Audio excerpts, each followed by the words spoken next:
Good morning. Can you hear me there okay? Yes, we can. Good Okay. morning.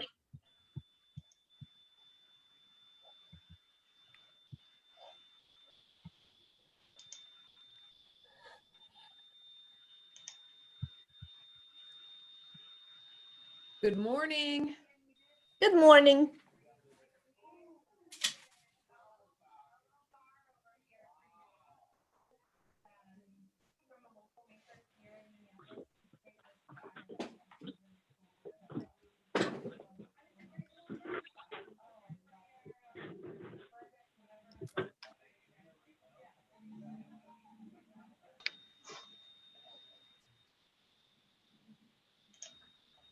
Jay, are you there?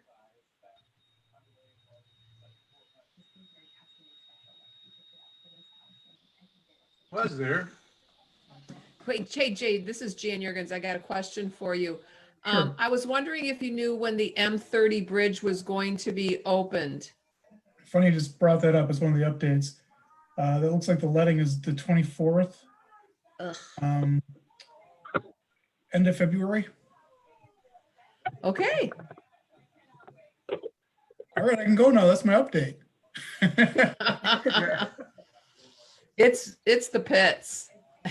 Yeah, I bet. It's Well, and the two detours that they've had all summer are under construction. yeah. Hey Jay, did I hear correctly that that's like a $5 million temporary bridge? I'm not certain. I can find out. All right, maybe that was engineer's estimate. I was like, that's It's pretty expensive temporary. yeah, no kidding. Worth every penny for me. But I mean, it is a pretty substantial span. It's like over 200 feet. Yeah, I heard it was gonna be. It's a 230 feet single span, that's just crazy. Yeah.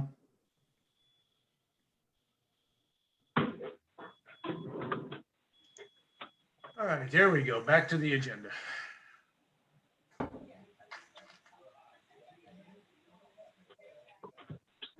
Can everybody see the agenda now on their screen? Yes. Yes.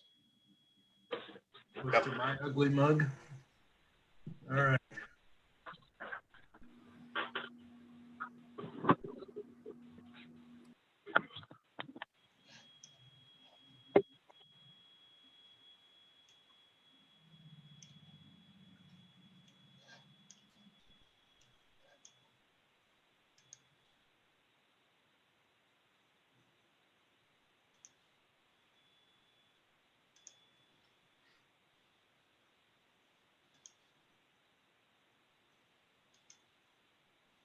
Looks like we have a really good attendance today. Yeah.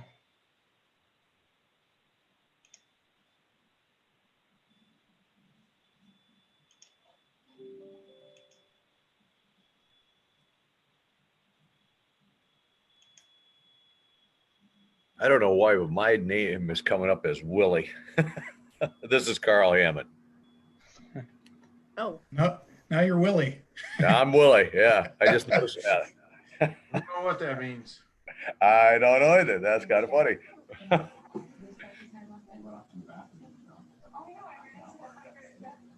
I think if you on your there's like the three little dots in that box Oh, right here. Let's see. that you can rename yourself. Oh, there we go. Rename. All right, let's try that.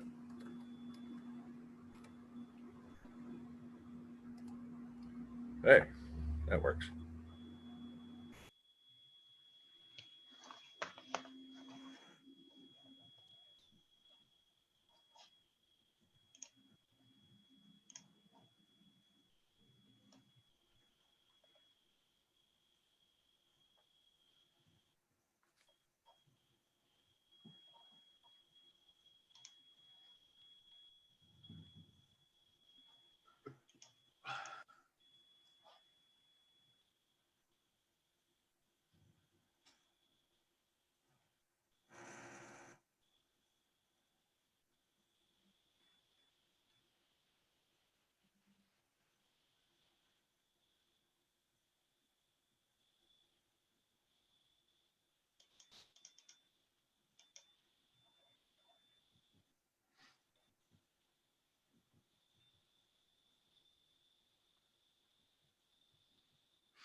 I think we can probably start. It looks like that everybody that usually attends is on.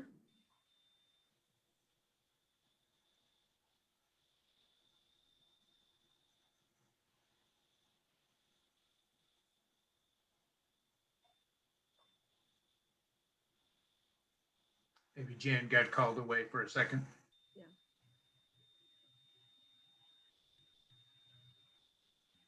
I'm here. I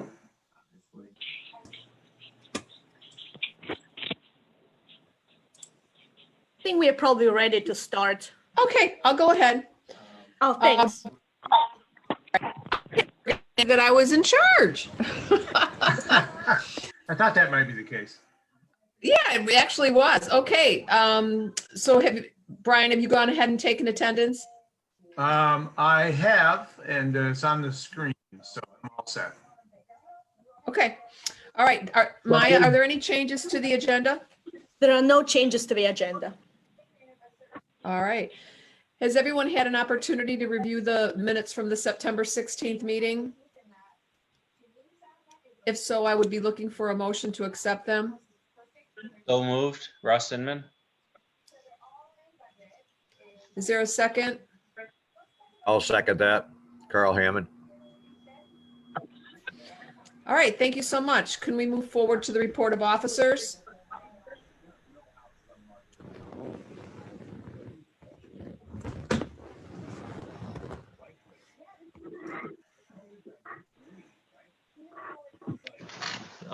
This is Russ Inman, Midland County Road Commission.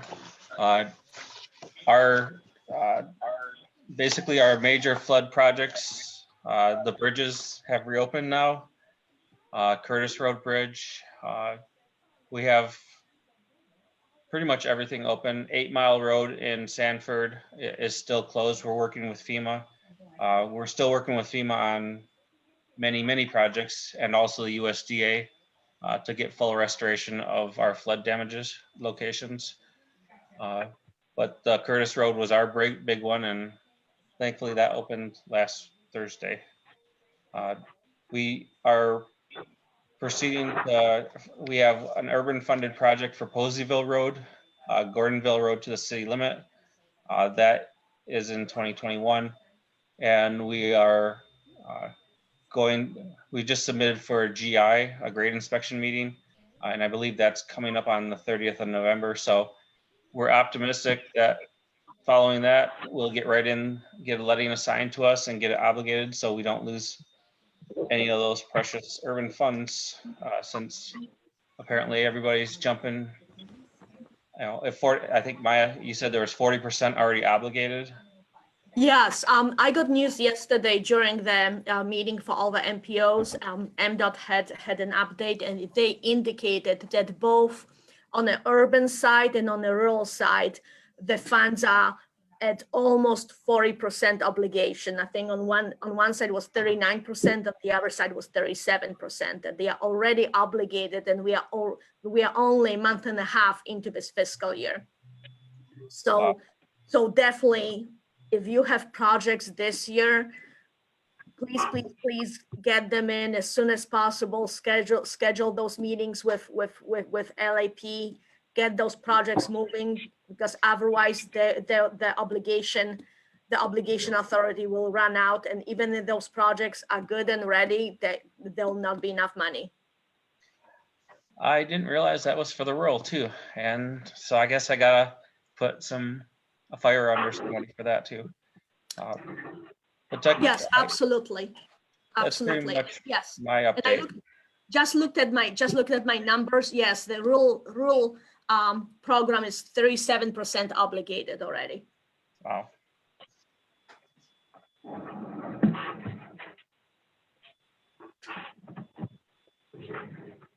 Are there any more officer? Yep, this is Jay from MDOT. Kim had provided, we talked a little earlier, that M30 bridge is set for a November 24th letting. And then it'll be completed by traffic back on in February. And again, that's a 230-foot temporary structure that's going to go in place. And Russ, I'm trying to get confirmation of what the cost is on that. See if Kim gets back to me soon here. I'll let you know. Thank you.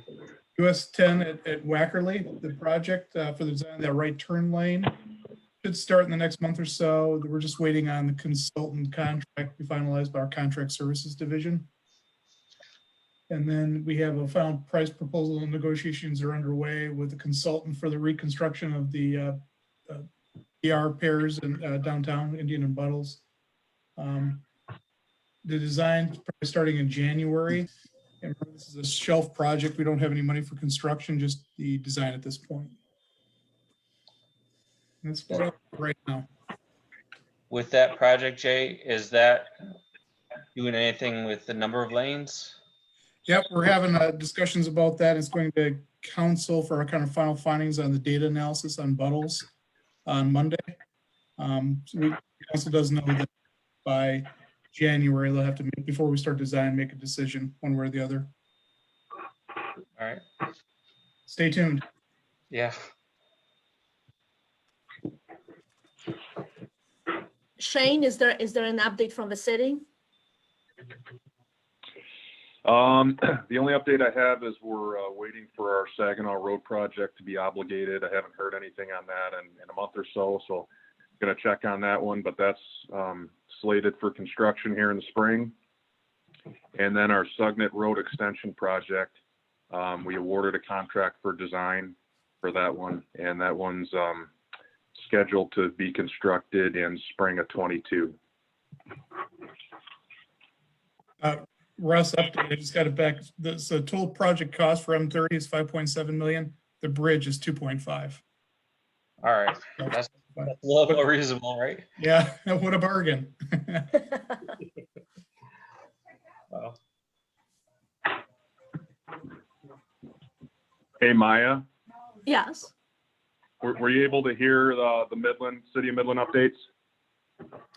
Yes, I was. Okay, yeah, I'm having an audio issue, so just wanted to make sure. No, we heard it. Thanks. Great. Are there any other reports of officers?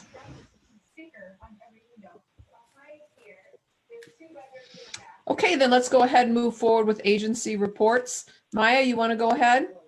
Sure.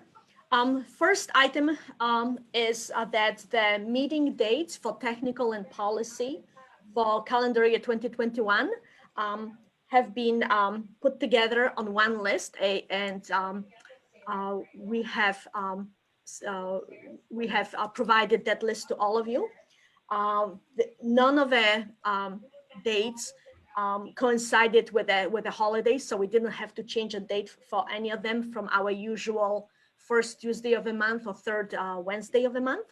So that's really good. It's all kind of right on track there.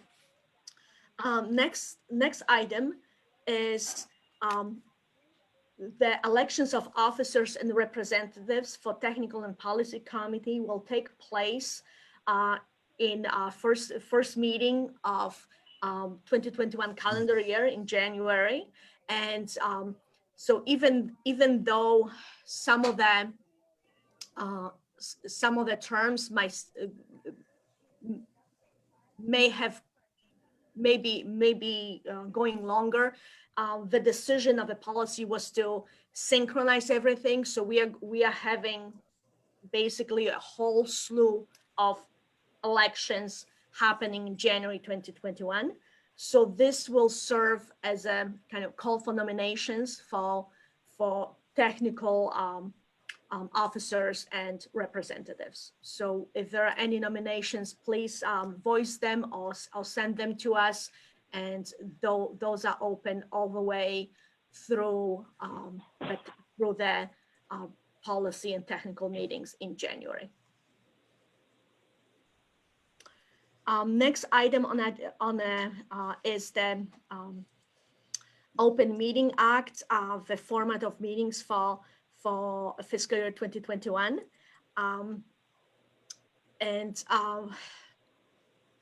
What's happening there is,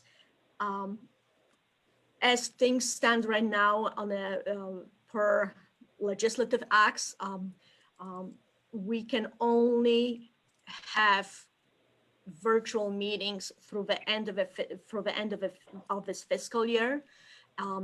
As of this time, we are required to start in-person meetings in January. What we are going to do is we are also going to have a virtual option.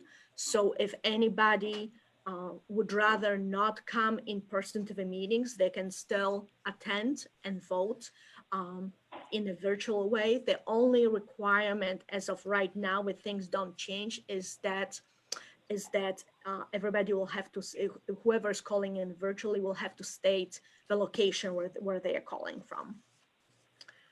If anything, if there are any other legislative updates, we'll obviously we make changes, but this is what we are required to do per how things are standing right now. Are there any questions about that? That's just through the end of the calendar year, not the fiscal year then? Yeah, so basically our ability to just hold virtual meetings is only allowable through end of the calendar year 2020. So starting in January, we are required, as of this, as the legislation stands, we are required to start having in-person, we are required to have in-person meetings that are open to public and to all the members of our committees. Unless the state of emergency is extended past January 2nd. Unless it's extended, but as things stand right now, it's not, so it hasn't been yet. But we will provide a virtual option for both public and for members of those of the boards to be able to call in. Okay, thank you. So basically what we'll do is we are making is as flexible, but within meeting all the guidelines and requirements. And then last thing under agency reports is over the last couple of months, we've been working on various things. Long range planning, we've completed SC data review, more on that later on in a meeting. We have made some tip changes on administrative side. We have transmitted a tip amendment that has been approved by MDOT and feds.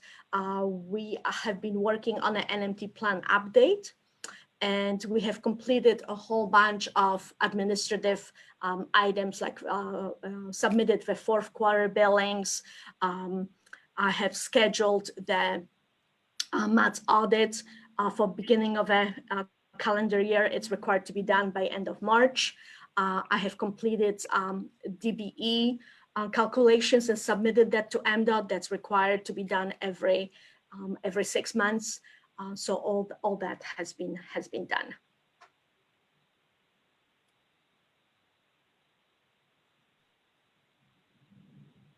Any other questions on Matt's updates? Okay, then let's move forward on to unfinished and new business.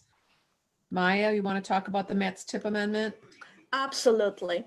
So there are 3 new projects that are being added to our tip, and that requires your approval and recommendation for approval to the policy committee.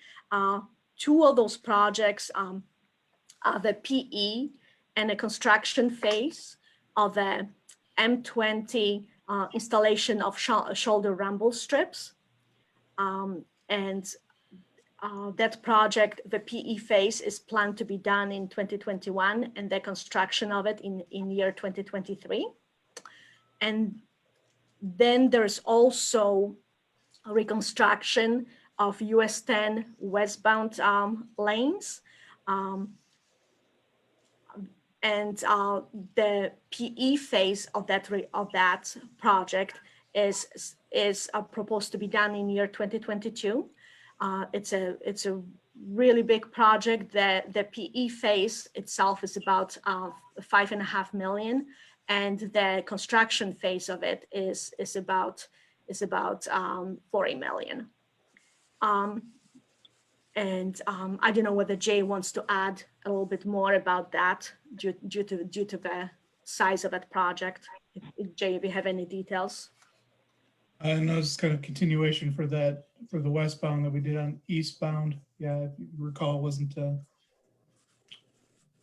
we had some delays through there, so we probably won't have any detours set up. But I believe that that construction phase, I don't have job note from me, I think it was outside the tip year, so I think it was 2026. So let's see right that we had for construction phase on that one.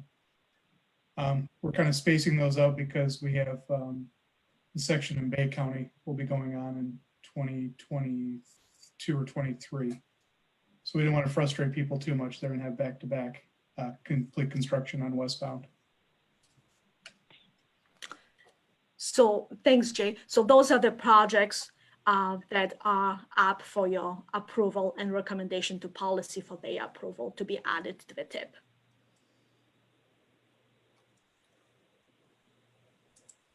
Are there any other questions regarding that? I'm assuming we're going to need to vote on that, Maya.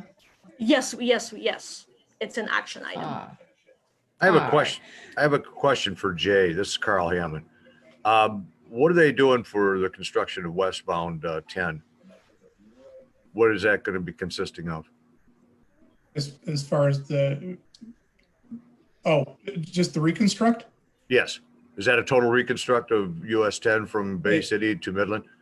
That's in essence what it'll be. So are you going to grind up the concrete and That I can find. I don't know if it's a mill and resurface on that, or if it's a full replacement. But Okay. let me get the full details on that one. I can pull. Okay, I appreciate it. We don't have to do it now, but I'd like to know what that's. I could probably find out by the end of the meeting and confirm it. I'll get back. Okay, thank you. Is it all right if we move forward to vote on this without having that information, Carl? Yeah, I just wanted the information for myself so I can relate it to the council. Okay. Yes, thank Okay, you. fair enough. Yep. You're welcome. So all those in favor of the tip amendment in front of us today regarding the reconstructions projects for M20 US 10 West and the other M20? Do we need to make the motion first? Yeah, go ahead. I'd make that motion, Russ Inman. Gary, County Connection, seconded. All those in favor? Aye. Aye. Are there any opposed? Okay, motion passes. Maya, you want to move on to the STUL funding adjustment for 2021? Absolutely. This is for information purposes. We need to decrease STL funding for Possiville Road project just shy of $9,000 by $8,900 and change. This is because as our programmed amount, our allocated amount of STL funding for the MPO has unfortunately gone down for fiscal year 2021. So we are basically based on the new allocations, we are over-programmed, so we need to adjust it. Originally, we were going to split the difference between the two projects that are programmed for 2021 with STL funds. However, one of those projects, the city project, has already went for obligation, so we can't split the difference. Unfortunately, we have to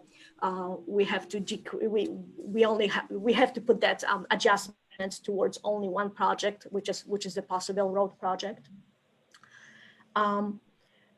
So that's what I'm doing actually later on today. I'm making those changes, and I have talked to the road commission. They are aware of that.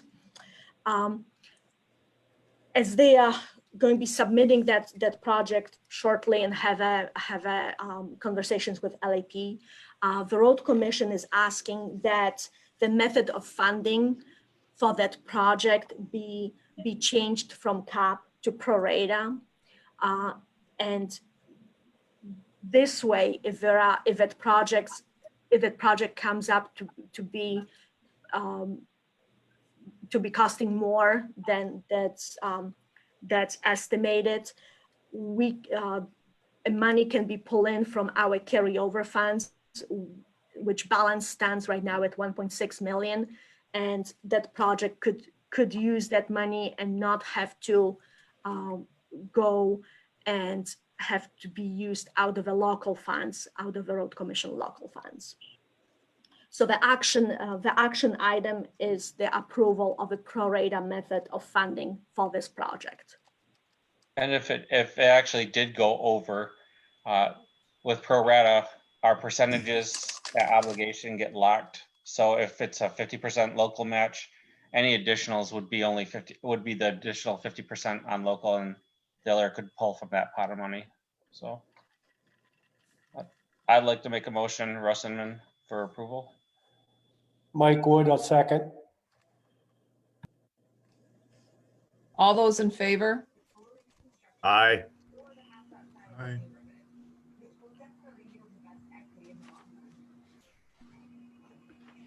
Are there any opposed? Okay, motion carries. All right, Maya, do you want to move on to the Matt's long-range plan? Absolutely. It's also an action item. We have completed a very detailed review and adjustments to the future SE data, which pertains to population data, occupied household data, retail, service, and other employment data for years 2025, 2035, and 2045. We have provided you with the final projected numbers. We are looking for your approval of those numbers and recommendations to policy to approve those numbers, so they can be used in the travel demand model for this area. So then these numbers can be used to project the volumes that will be utilizing our road network within years 2025, 2035, and 2045. Maya, question, Carl Hammond. Are these numbers projected before the flood or after the flood? We have taken the flood effect into account to a degree as much as we can. Obviously, nobody has a crystal ball, right? So it's kind of difficult to project the long-term effects of flooding, but we have taken that into account. Okay, because the village has lost about 10% of its residents. Yes, and we have for under the Jerome Township, where village of Sanford, where the data resides, we have made changes to the township based on that. Okay, thank you. Are there any other questions for Maya regarding the long-range plan?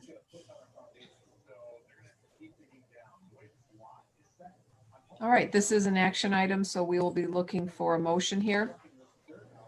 So moved, Russ Inman. Is there a second? I'll second that motion. Carl Hammond. Thank you, Carl. All those in favor? Aye. Aye. Aye.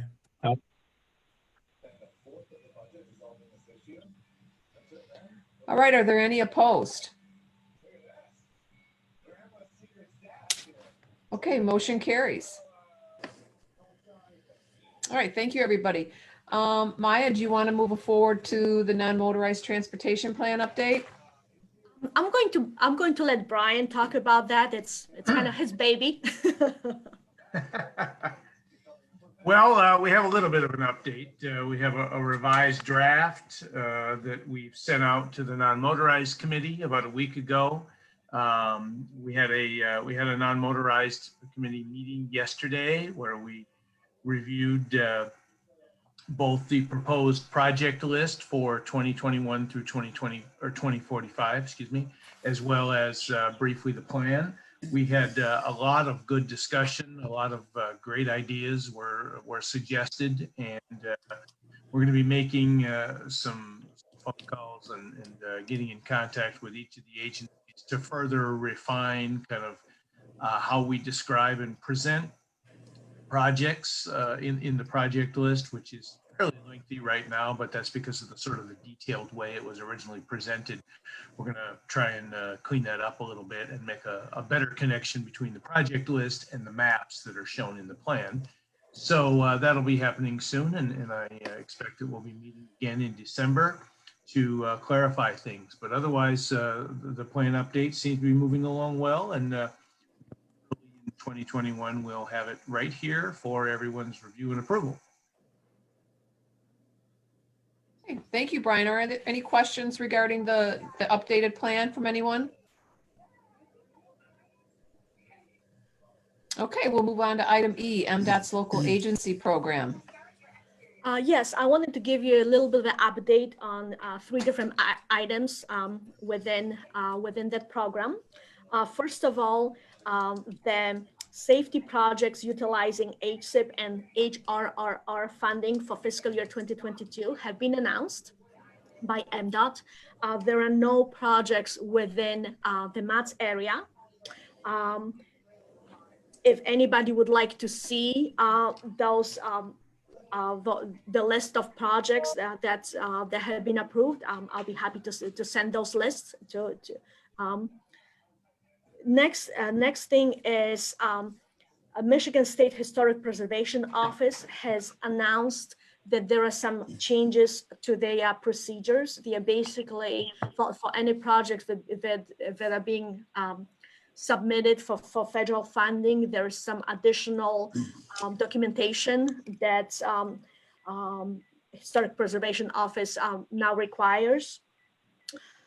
So please, all the implementing agencies be aware of that. And we have provided kind of the one-page summary. And calling Clare County Road Commission. Our hours are Friday, 7 a.m. to 3:30 p.m. You may also access information through our website, www.. Somebody's mic's feeding through this. Be monitored or recorded for quality assurance purposes. Please hold for assistance. There we go. I think we are back on track. So we provided like a one-page summary of what we have received, and I believe MDOT is preparing kind of for additional summary of what exactly is required, what exactly the changes are. And the last thing is that MDOT is requesting feedback regarding LAP procedures. So this is for all the implementing agencies.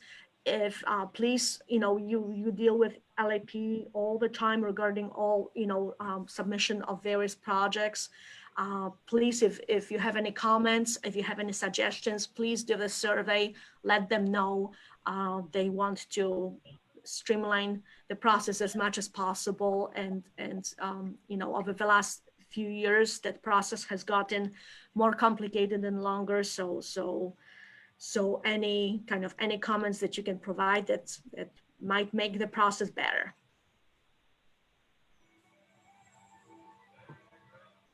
All right, are there any other comments, questions, or discussion regarding the local agency programs?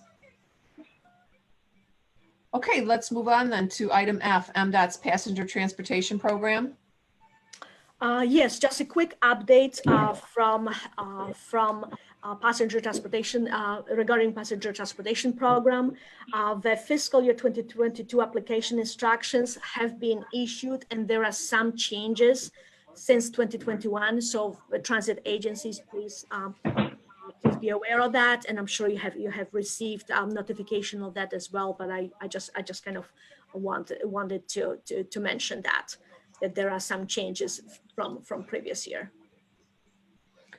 While we're talking about passenger transportation, I was wondering if County Connection could tell us if they've made any changes to their service related to the recent new orders received from the governor.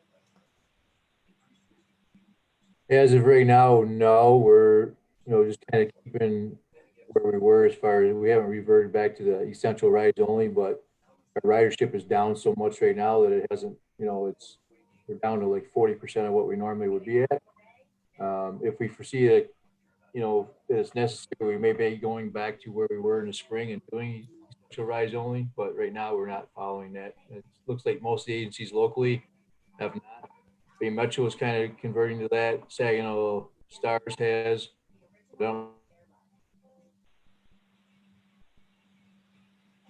Okay, and the city of Midland Dial Ride is pretty much doing the same thing as County Connection. Our rides are down about probably 50%. Yep.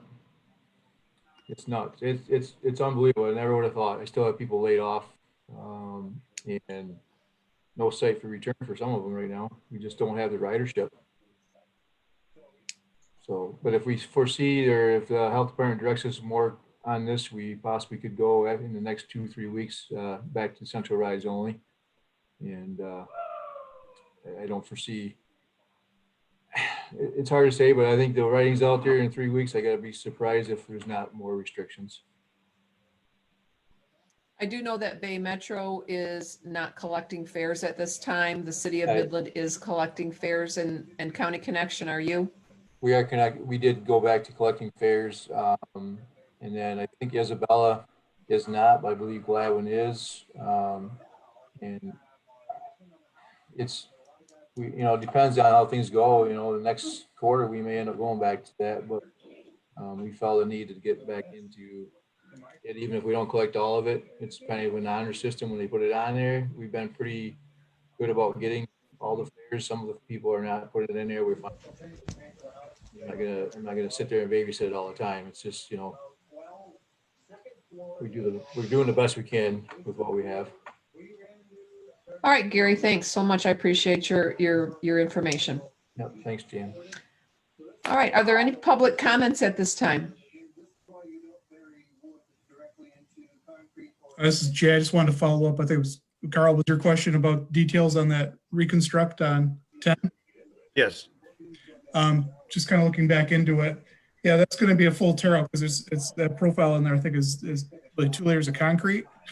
So they're going to tear that out, and it's concrete back in. That Bay City portion, I would want to double check on that. That's going to include up to Mackinac. They're going to do the work at the at Mackinac with the roundabout installation too. Okay. In 23. So, but yep, full reconstruct, full tear out. Yeah, good. Talk to Bay City's going to handle that. I can talk to him too if you want more details for council. I'm going to get him to put together a little write-up. I think that'll be beneficial. Yeah, that would be great because that way we can stay in the loop and know what's going on because. Oh yeah, definitely. Because that's going to, we can provide that. Okay, I appreciate it, Jay. I'll Thank follow you. up with you. It might take a couple days here. I know they haven't prepared anything yet, but we'll get it to you. Not a problem. Appreciate that. Thank you very much. Jan, just to officially answer your question there are no public comments. Thank you, Brian. Before we adjourn, I have a question to Dave Engelhardt. If Dave is still on, is still there. My understanding is that there have been some changes to the allocations for RTF program and TDF funds. And Dave, if you could send me what the new numbers are for the MATS area, that'll be, and for the jurisdictions within MATS area, that'll be awesome. I can keep track of that too. Hey, Maya. Yes. I just submitted our revised 1799 form to Dave yesterday for our 2021 program. Do you need or want me to send that to you as well? That would be awesome. That would be fabulous. Because our numbers did adjust. That's what I heard, and that's why I wanted to find out what those numbers are. I'm sure Dave will be changing the projects in JobNet, but I just want to keep an eye on that too. All right, thank you. Yeah, Russ, for future, and when you send them, just copy Maya, because ultimately it goes into job. I'll do a change in JobNet, and she'll see it and have to include it in her TIP amendment process. But yeah, the sooner she knows what's going on, better for her, I think. Yeah, it was late and I totally forgot about it. No, Yeah, that no. was like 6 o'clock or something, wasn't it? I was working till 7:40 last night, so it Oh, was a long day.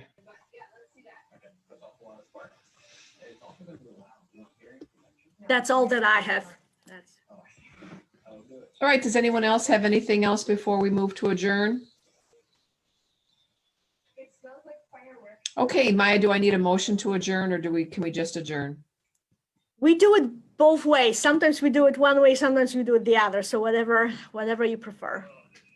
Okay, could I have a motion to adjourn, please? So move. Good, Russ. And a second, Russ.